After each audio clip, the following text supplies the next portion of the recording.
नमस्कार। आज 21 जुलै आज रात्रीला कोकण, विदर्भ, मध्य महाराष्ट्र आणि मराठवाड्यातील हे फक्त 2 जिल्हे वगळता संपूर्ण राज्यात मुसळधार ते काही ठिकाणी हलक्या स्वरूपाच्या पावसाची शक्यता वर्तवण्यात आलेली आहे।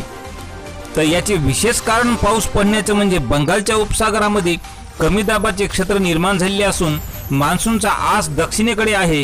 तर राजस्थानच्या जैसलमेर पासून बंगालच्या उपसागरापर्यंत विस्तारला असल्यामुळे याच हवामान प्रणालीच्या प्रभावामुळे आज रात्रीला अनेक जिल्ह्यात मध्यम तर काही ठिकाणी हलक्या पावसाच्या स्वरूपाचे पाऊस पडेल अशी शक्यता वर्तवण्यात आलेली आहे।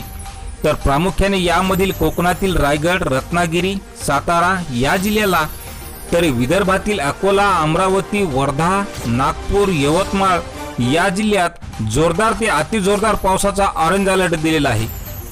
तसेच मुंबई, पालघर, ठाणे, सिंधुदुर्ग, पुणे, कोल्हापूर, जालना, परभणी, गोंदिया, चंद्रपूर आणि गडचिरोली या जिल्ह्यात जोरदार ते काही ठिकाणी रिमझिम स्वरूपाच्या झडीसारखा पाऊस पडण्याची शक्यता वर्तवण्यात आलेली असून हा कमी दाब उद्यापासून पुन्हा ओसरणार आणि उद्यापासून पावसाचे प्रमाण कमी होणार अशी शक्यता हवामान खात्याने वर्तवली।